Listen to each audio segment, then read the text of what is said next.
इसके लिए जिस वाणी से नाम जप कर रहे हो यदि झूठ बोलोगे, अरे आश्चर्य होता है, झूठ बोल करके तुम सोच रहे हो हम संभाल लेंगे। नहीं नहीं, झूठ तुम्हारा नाश कर रहा है, तुम्हें पता नहीं। जिस जिह्वा से नाम जप कर रहे हो, अगर नाम का विशेष फल प्राप्त करना है, जल्दी फल प्राप्त करना है, आपको दुखों से बचना है, पाप भस्म करना है, तो झूठ बोलना बंद कर दीजिए। क्या बिगड़ जाएगा आपका? सच्ची बोलने में क्या बिगड़ जाएगा? सच्ची बोलना शुरू करोगे, हिम्मत नहीं रह जाएगी पाप करने की। ये जो पाप करने की तुम्हारी हिम्मत पड़ रही, झूठ बोलने के कारण पड़ रही। नहीं, असत्य संपातक पुंजा, सबसे बड़ा पाप झूठ बोलना। उससे क्या होता है? हर चीज हम छुपाना चाहते, किससे? उस सर्वज्ञ परमात्मा से, गुरुदेव से। नहीं, झूठ नहीं। नाम इसीलिए नहीं चल पा रहा, थोड़ी दिन नाम चलाएंगे छूट जाएगा, क्योंकि आप झूठ बोलते हैं, पापाचरण करते हैं। अगर नाम को चलाना है तो नारायण स्वामी जी कह रहे हैं, पहली बात मौन का आश्रय लीजिए, कम बोलिए, अधिकतर चुप रहना सीखिए, तभी नाम चला पाएंगे। जो कार्य कर रहे हैं आप उस पर ध्यान दें, उस कार्य को एकाग्रता पूर्वक करें, वाणी को मौन रखें, उस वाणी से धीरे धीरे नाम उच्चारण करें। कम से कम 24 घंटे में 4 घंटे मौन का तो सबको अभ्यास कर लेना चाहिए। 24 घंटे में 4 घंटे मौन का। तो ऐसे ऐसे बुद्धिमान हो कहेंगे हम 6 घंटे मौन रहते हैं। कब? बोले जब सोते हैं तब। आप 4 घंटे कह रहे हम 6 घंटे मौन रहते हैं, 24 घंटे में हम 6 घंटे मौन रहते हैं। बहुत बुद्धिमान है। बोले आप 4 घंटे कहते हो, हम 6 घंटे मौन रहते हैं। तो कब आप मौन रहते हैं? बोले जब सोते हैं तो 6 घंटे सोते हैं, मौन ही रहते हैं उस समय। मौन जागृत की कह रहा हूं, 4 घंटे का। नारायण स्वामी के बहुत बड़े महापुरुष हुए, तुम 4 घंटे मौन का अभ्यास करो, ऐसा निकालो 2 घंटे, 2-2 घंटे करके 24 घंटे में 4 घंटे मौन। उस समय हम किसी से बात नहीं करेंगे, नाम जप करेंगे। कार्य करो, कार्य करने के लिए मना नहीं कर रहे हैं। कम बोलो। आजकल लोग अपनी जीवनी शक्ति को बोलने के द्वारा बहुत नष्ट कर रहे हैं, व्यर्थ की बातें करते रहते हैं। 4 आदमी चल रहे हो, आप पीछे चलिएगा, सुनते, बेमतलब की बातें। नाम जप नहीं होगा, वो डिलीट नहीं होगी, वैसे ही बनी रहेंगी, अगले जन्म के लिए तैयार हो रहा है। इसलिए नाम यदि सिद्ध करना है, नाम का फल लेना है, नाम का आनंद लेना है, तो वृथा भाषण बंद करो, बेकार की बात बंद करो। जितना कम बोलने से काम चल जाए उतना। सामने वाले को बोलने दीजिए, आप बीच में नाम चल रहा है, जी नाम चल रहा है। जब कोई आवश्यक बात हुई, पवित्र शब्द बोल दिया, नहीं चुपचाप सुनो ना। उसको लग रहा है कि आप संभाषण करो, मान लो रिश्तेदार है, नातेदार है, मित्र, अब आप व्यवहार में हैं, आप सीधे ये तो नहीं कह सकते हमसे बात मत करो, नहीं, हाँ बात कीजिए, लेकिन आप कम बोलिए, उसको बोलने दीजिए, आप नाम जप कीजिए, जरूरत भर बात कीजिए। बात में भगवान की चर्चा हो तो कोई बात नहीं, अगर प्रपंच की चर्चा है तो बचने की कोशिश कीजिए। अपने संबंधियों, अपने दोस्तों, अपने व्यवहारियों से व्यवहार, दोस्ती, संबंध शिथिल कीजिए, तभी नाम में प्रीति होगी। अगर ये अब हमारे दोस्त आ गए हैं तो फिर वो दोस्त छूट जाएगा नाम, अब बातें शुरू हो गई प्रपंच की। धन्य है ऐसी बुद्धि जो प्रियजनों से भी संभाषण केवल भगवत वाक्यों का, अन्यथा नहीं। इसीलिए इस मार्ग को वर्ण करना बहुत कठिन है। एक ऐसा तुम्हारा निवास स्थान होना चाहिए अलग, जिसमें अपने रिश्तेदार, नातेदार, व्यवहारियों का प्रवेश ना हो। आपकी शैया अलग होनी चाहिए। अगर नाम जापक नाम सिद्ध करना चाहता है, नाम का फल लेना चाहता है, नाम निरंतर चलाना चाहता है, तो जिस आसन पर आप बैठते हैं उसी में प्रपंची, विषयी, सांसारिक वृत्ति वाले बैठेंगे तो भजन की वृत्ति नहीं बन पाएगी। एक ऐसा, वैसे होते हैं घरों में बैठने वालों का अलग, लेकिन साधन कक्ष अलग होना चाहिए अपना। किसी का यदि प्रवेश ना हो तो आप देखेंगे कि आपके साधन के परमाणु आपको वहां बैठते ही तत्काल विक्षेप रहित करके भजन में लगा देंगे। अगर घर में ऐसा कुछ ना हो तो एक आसन अपना अकेला रखिए, जिस पर आप शयन करें वो आसन केवल आपका ही होना चाहिए। अगर वो सार्वजनिक बैठने के लिए ही है, ऐसी व्यवस्था नहीं, तो आसन समेट कर अपना अलग रख दीजिए और दूसरे आसनों पर बैठा लिए, फिर वो आसन हटाकर जब आप शयन करें तो आपका आसन होना चाहिए। इसका बहुत बड़ा प्रभाव पड़ेगा। कोई भी ऐसा दृश्य या पुस्तक ना पढ़ें जो वासनात्मक हो और प्रभु के नाम से आपको विमुख कर दे। अखबार आदि, समाचार आदि, ये हमारे चिंतन को नष्ट करते हैं। अगर नाम जप करना है, निरंतर नाम स्मृति बैठालनी है, एक घटना कई मिनट तक विक्षेप देती है। ऐसा हुआ, कैसे लोग हैं। अब उसमें तो समाचार ही हो रहे हैं, सैकड़ों बातें हो रही, पेपर है तो सैकड़ों बातें लिखी हैं, क्या क्या, अब वो सब दिमाग में भर गई।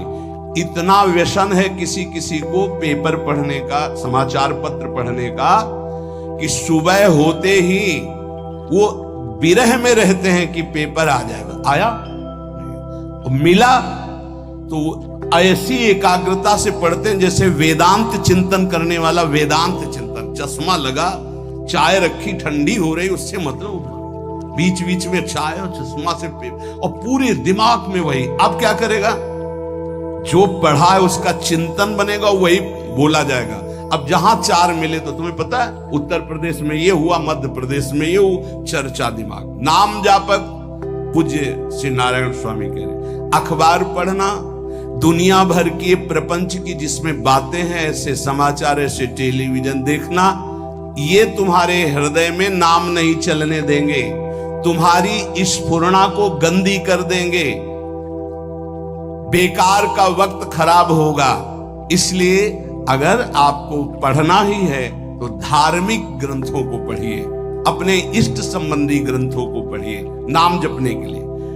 किसी को कभी वचन न दे।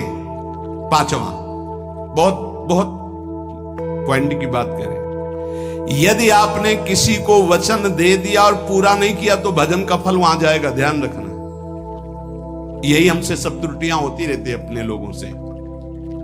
जाओ आज से बाद वचन दे दिया, हम ऐसा नहीं करेंगे, नहीं करेंगे चाहे मर जाएं। और अपने लोग ऐसे फिसड्डी हैं कि शाम के वचन देते हैं और सुबह फिसल जाते हैं। 2-4 दिन बहुत चला, फिर फिसल जाते हैं। बोले कसम से आज से ऐसा नहीं करेंगे। तो आप इसको खिलवाड़ न समझे, आपके सुकृत नष्ट हो रहे हैं, वासना आपके सुकृतों को नष्ट कर रही। दूसरा, जैसे आपने किसी से कहा कि मैं शाम के 5 बजे आ जाऊंगा, तो 5 बजने में 5 मिनट कम होने पर आपको पहुंच जाना चाहिए, 5 मिनट ओवर होने पर नहीं, उसके पहले ही आपको ऊपर। ये संतों के जीवन में देखा गया है। समय का बहुत बड़ा जीवन में अस्तित्व है। अगर आप किसी को समय दें, फिर उसमें प्रमाद स्थिति नहीं होनी चाहिए। 5 मिनट पहले पहुंचिए। समय दिया है किसी को तो 5 मिनट पहले उसको इंतजार ना करना पड़े। रात को सोते समय नाम जापक उपासक विचार करें, मेरा नाम किन किन कार्यों में छूटा, मेरे से कौन कौन सा पाप हुआ, मैंने कौन सी आज गलती की जो नहीं करना चाहिए, और उसे डायरी में नोट करें। नारायण स्वामी कह रहे हैं दूसरे दिन सावधानी पूर्वक वो गलतियां ना होने पावे जो हमने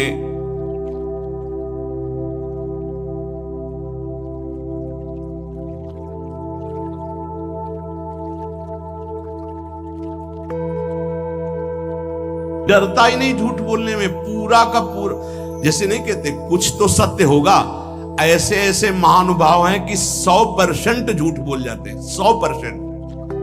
धन्य है मोबाइल जो झूठ बुलाने में बहुत प्रवीण है, बहुत प्रवीण है।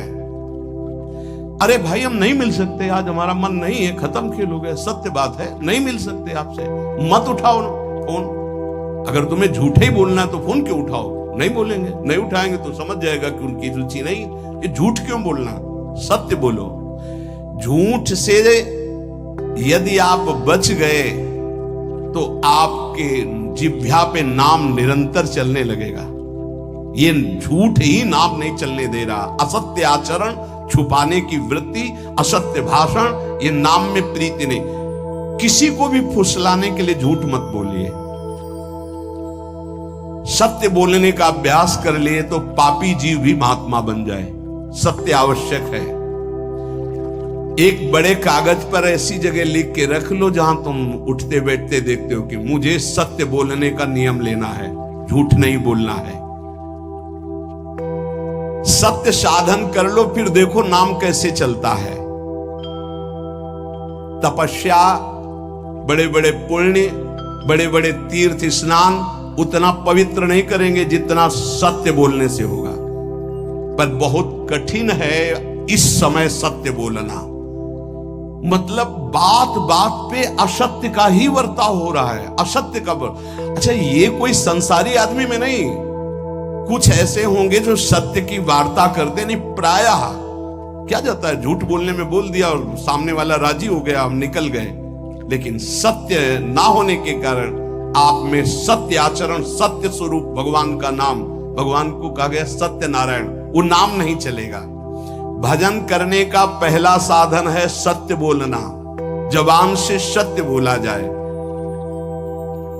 और भजन की संख्या प्रारंभ में जरूर लेनी चाहिए।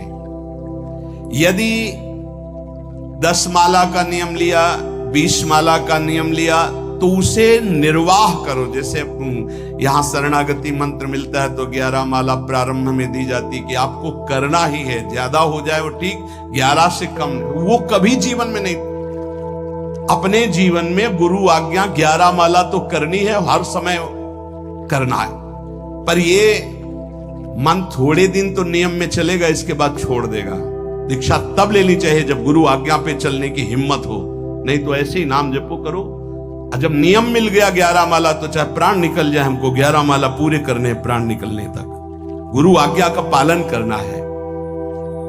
यदि आप नाम जब अधिक मात्रा में नहीं करेंगे तो जो आपको नाम मिला है उसका फल आपको अनुभव में नहीं आएगा। क्यों?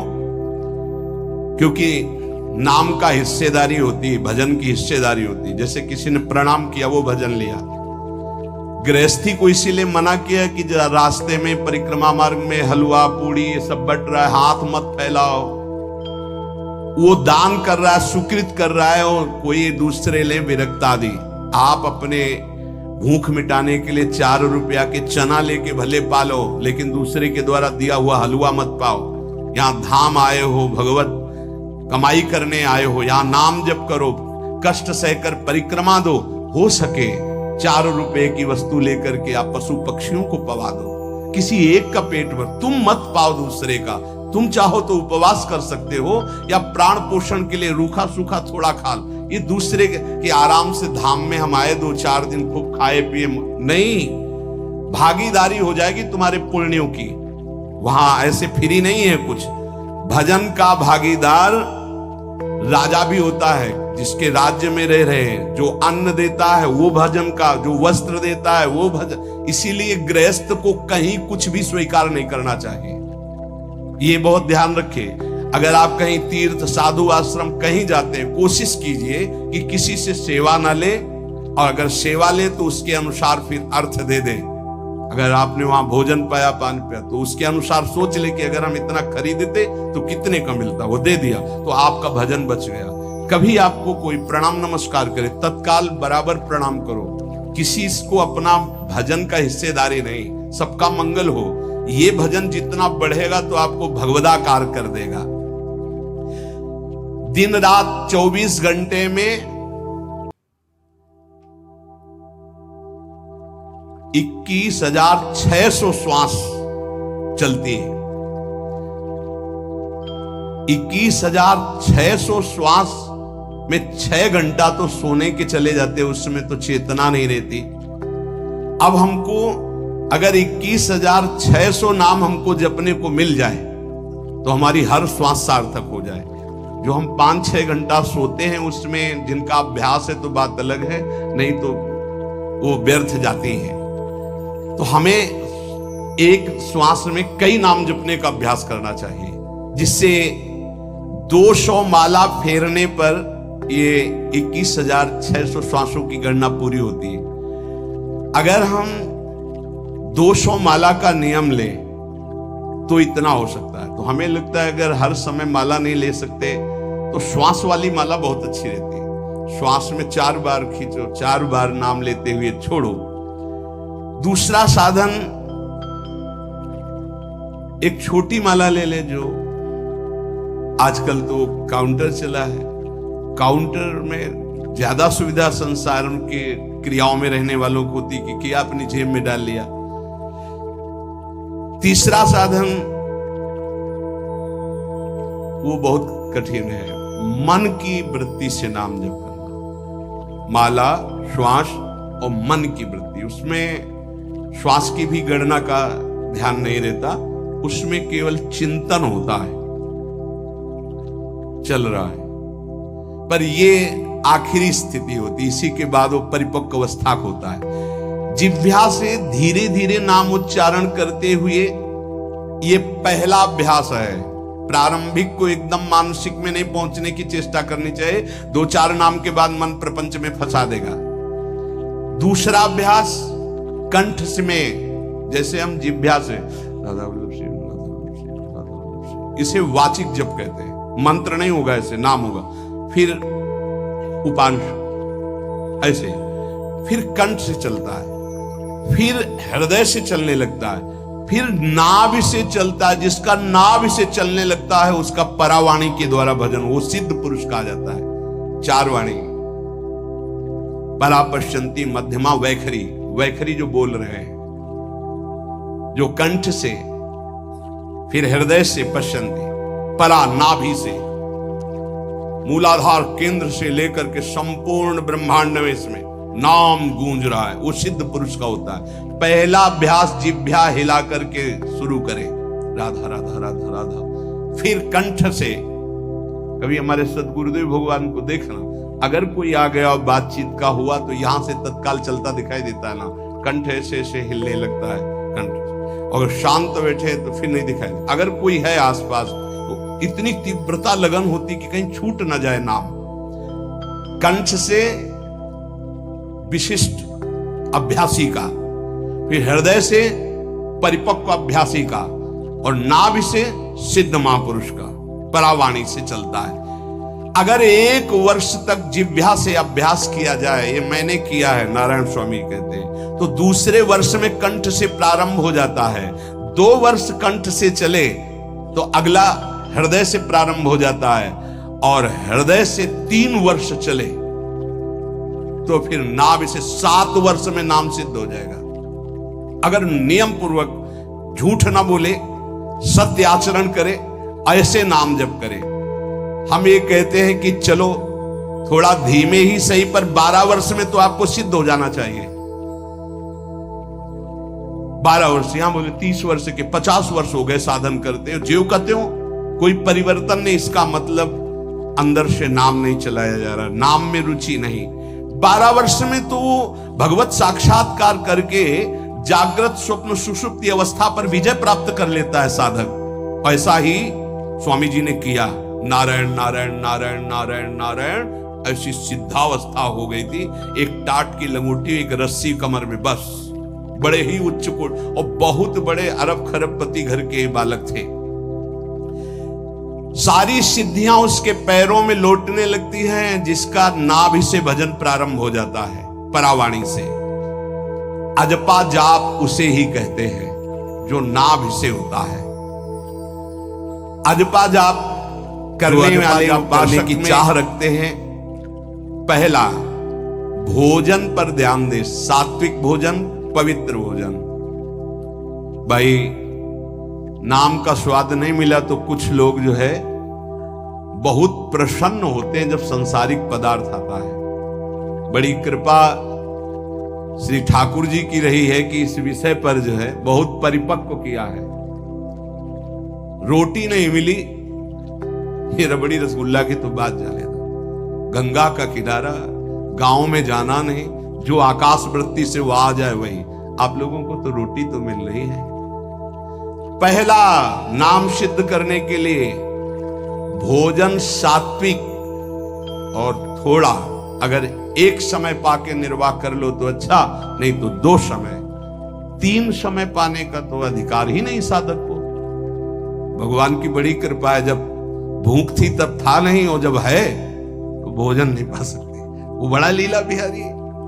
जब भूख थी तब भोजन नहीं, और जब भोजन है तो नियम कानून इसके लग गए हैं, ये इतना इतना। दूसरा, पहला भोजन पर पवित्र, देखो नाम जप के लिए बहुत आवश्यक है। यही जीवन है कि अगर आप नाम जप करने लगे तो हमारा बोलना, हमारा जीना सार्थक हो जाएगा। अगर नाम जप आपको करना है तो पवित्र भोजन होना चाहिए। 2 टाइम भोजन पाना है तो थोड़ा थोड़ा पाओ, पेट ना भरने पाए, ऐसा ना लगने की वजन बढ़ गया है। वजन बढ़ गया है तो भजन घट गया है, वजन घट गया है तो भजन बढ़ गया है। देखो, तुम्हारे संसारिक संबंधी माता पिता चाहेंगे कि तुम्हारा चिकना शरीर होना चाहिए, हष्ट पुष्ट होना चाहिए, लेकिन हम चाहेंगे कि तुम्हारा भजन पुष्ट होना चाहिए, भगवदाकार वृत्ति होना चाहिए। शरीर तो आज है, कल नहीं रहेगा, चाहे जितना चिकना कर लो। संसारिक माता पिता के प्यार में और गुरु के प्यार में यही अंतर है। वो आपके स्वरूप को पुष्ट करेगा तो शरीर तो अपने आप, मन प्रसन्न है तो वो स्वस्थ है, अस्वस्थ होने पर भी स्वस्थ है। अगर शरीर स्वस्थ है और काम वासना है, नाना प्रकार की चिंताएं, ये थोड़ी माता पिता दूर कर पाएंगे। वो तो तपस्या और साधना से ही दूर होती है, ध्यान रख लीजिए। अधिक भोजन पाना, शरीर को बहुत पुष्ट बलवान कर लेना, तो हर इंद्रियों को भोग देना पड़ेगा आपको। वो कोई तपस्वी होता है, जो तपस्वी होता है वो संयमी होता है, जो संयमी होता है उसके चर्बी नहीं होती, ध्यान रखना। युक्ताहार विहार से, प्राण पोषण के लिए केवल शरीर में अन्न जाए तब नाम में प्रीति होगी। खाते खाते अनेकों जन्म व्यतीत हो गए, वर्षों व्यतीत हो गए, अरे अब तो भजन कर लो, कहां तक खाओगे? ये नरक कुंड है, डाला विष्ठा बन गया। नींद, एक नियम बना लो कि इतना ही सोना है। पता नहीं सोने में कौन सा सुख, नींद में केवल एक बात का सुख होता है, आपका संसार का चिंतन नहीं होता, तो आप जो शांत रहते हैं वो सुख होता है, लेकिन वो तमोगुणी सुख है। अगर आप जागृत में संसार का चिंतन न होने दें और भगवत चिंतन कर रहे हैं तो आप महापुरुष हो जाएंगे। सो सो के जीवन क्यों बर्बाद करते हैं? एक टाइम रखिए सोने का, बस। ये कोई तुम्हारा सुख नहीं है, ये तमोगुणी सुख है। निद्रा आलस्य प्रमादोत्तम तत्तामस मुदाहृतम। और एक बात समझ लो, यद तज्ञे विषमि परिणामे अमृतोपमम, जिसमें विष जैसा शुरुआत में लगता है उसका परिणाम अमृत होता है, और जिसकी शुरुआत अमृत जैसी लगती है उसका परिणाम विष होता है। प्रातःकालीन उठ करके सत्संग में आना विष जैसा लगता है, लेकिन उठ के आ रहे हो तो इसका फल अमृत होगा। ब्रह्म मुहूर्त में सो रहे हैं, जीवन बर्बाद कर रहे हैं, अरे ब्रह्म मुहूर्त में उठिए, स्नान कीजिए और सच्चिदानंद भगवान में चित्त को जोड़िए। ये विष जैसा लगता है, परिणाम अमृत जैसा होता है। तीसरा, 24 घंटे में 1 घंटे का तो एकांतवास करना सीख ही लो, चाहे गृहस्थ हो चाहे कोई भी हो। 1 घंटे हमसे कोई बात नहीं करेगा, अपने दरवाजा बंद, थोड़ा 1 घंटे कोई ऐसा समय निकालो जिसमें चित्त को केवल श्री कृष्ण से जोड़ो, प्रियाजू से जोड़ सको। चौथा, विरक्त साधक, तकिया गद्दा, ये सब चीजें अगर लगा के सोओगे तो नाम जप नहीं होगा। देखो, हितधाम में कुशासन और एक ईंट कुशासन के नीचे, सर्दी में ओढ़ने के जो हमारे कंबल थे वो आटे का बोरा बलराम जी ला के दे थे। जीवन को यदि आप कसौटी पे नहीं कसेंगे तो भजन नहीं होने वाला। अब तो शरीर रोग से ग्रसित है, अब चाहे जहां रखो चाहे जैसे रखो, प्रिया जो जाने। जब तक हमें भगवदाकार वृत्ति ना हो जाए तब तक विषयों को स्वीकार नहीं। ऐसे हैं साधक, बड़ा सुख मिलता है। एक ऐसे पड़ा हुआ है आसन, उनके कमरे में जाके देखिए, केवल आसन ही है। कितने ऐसे साधक राधा कीलकुंज में रहते हैं जिनकी चटाई केवल है, न तकिया है न गद्दा है न कोई, उसी चटाई को ऐसे खड़ा कर दिया, बिछा लिया, बस उसी में पड़े, भोजन मिला पा लिया, ऐसे रह रहे। कमरे में देखो जाके तो ऐसा लगेगा कि इसमें कोई रहता ही नहीं, कुछ है ही नहीं, केवल चटाई है। तकिया गद्दा विशेष विलासिता की वस्तुएं तो नाम जप नहीं होने वाला, ध्यान रखना। जहां पड़े आराम से नींद आ जाएगी, सो जाएंगे, और जब तो नींद उतनी आएगी जितनी आवश्यकता है। भजन का खजाना तिजोरी में रखें, कभी किसी से बताएं नहीं कि आपका भजन कितने माला कितना होता है। पूज्य नारायण स्वामी जी कह रहे हैं, भजन को खजाने में रखने का मतलब है लूटने वाले डाकू माया भेजती है, काम क्रोध लोभ मोह मद मत्सर आदि, और प्रिय गृहस्थ भगत आदि। कैसे प्रिय गृहस्थ? स्वामी जी अब ये सब आप ही कहा है, बहुत बीमार है, आप देखना। ठीक है, दूसरे की दुख निवृत्ति करना संत का स्वभाव होता है, पर हम जिस मार्ग के पथिक हैं, हमारा कर्तव्य है, हमारे पास हमारे प्रभु के सिवा कोई नहीं, हमारा जो कुछ है वो प्रभु हैं। ए भैया, जैसा श्री जी चाहेंगे वही सब मंगल करेंगे, ये शब्द होना चाहिए, उससे उसका भी मंगल होगा, आपकी भक्ति पुष्ट होगी।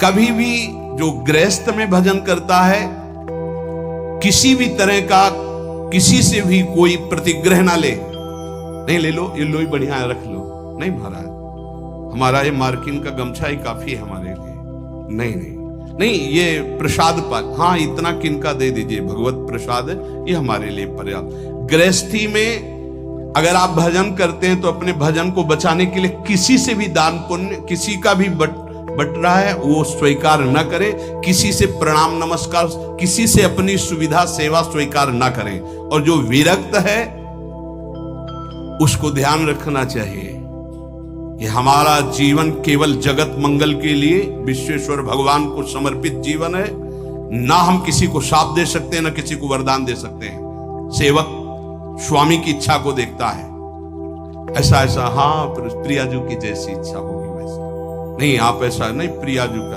बस जबान से कभी ना किसी के प्रति शाप का, और ना हरिराम व्यास जी ने कहा है कि शाप और वरदान हमारे स्वामी की, तो हमें हर बार में यही बोलना है, जैसी प्रियाजू की इच्छा, जैसी श्यामाजू की इच्छा।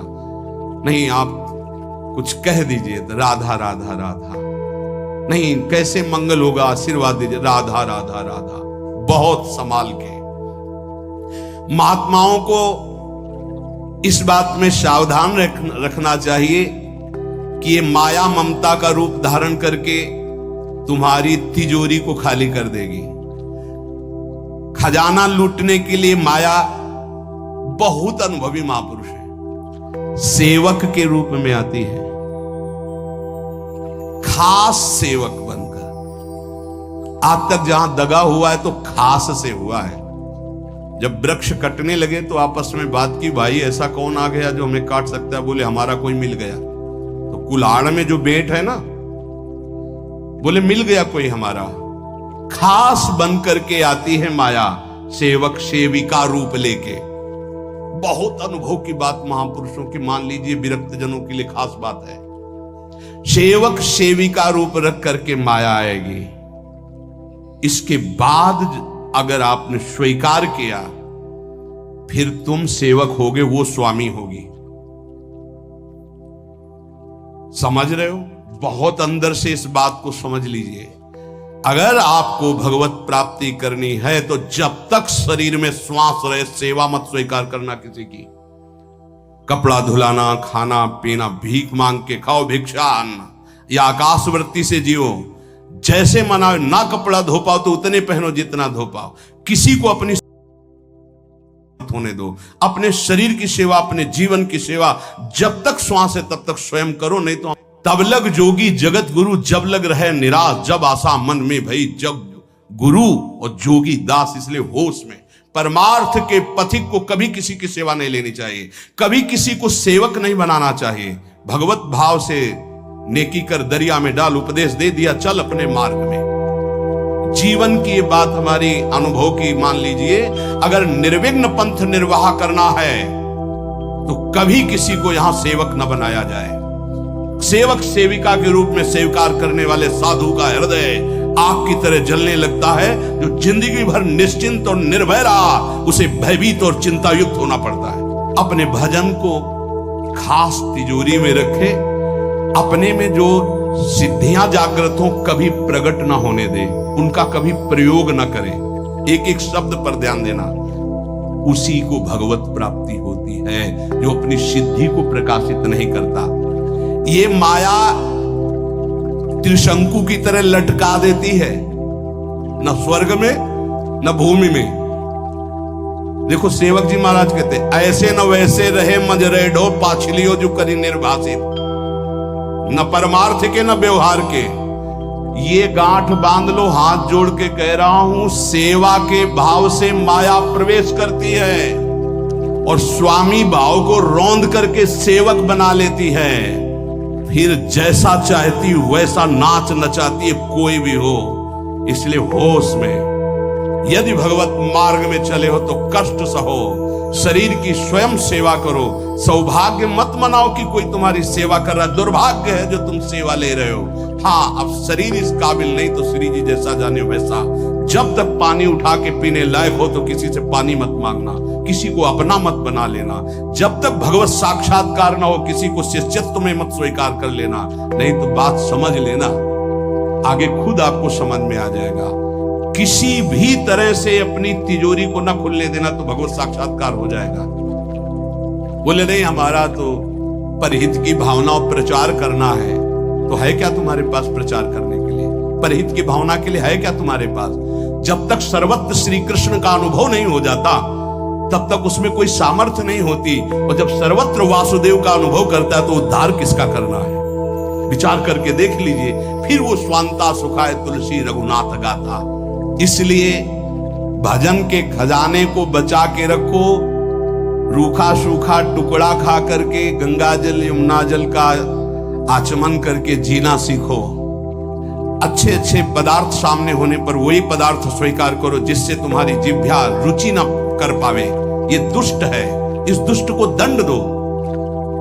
नारायण स्वामी जी ने कहा है, आगे हमने कल चिंतन में पढ़ा था, कह रहे हैं कि हमने इसको कैसे वश में किया। जहां गरम जलेबी बनती थी वहां खड़े हो जाते थे, कहते देखो कितनी बड़ी हाल, नहीं मिलेगी तो नहीं, चलो। पूरी बाजार में घुमाते थे और कहीं भी इसको नहीं। और अगर संयोग वसात मिल जाती थी तो गंगा जल में फेंक देते थे। हरिद्वार में नारायण स्वामी गंगा जल में फेंक देते। बहुत बढ़िया, बीठी ये ले। अपने हृदय को पावन रखने के लिए इसी जन्म में भगवत प्राप्ति के लिए आहार को सुधारा जाए और निरंतर नाम जपने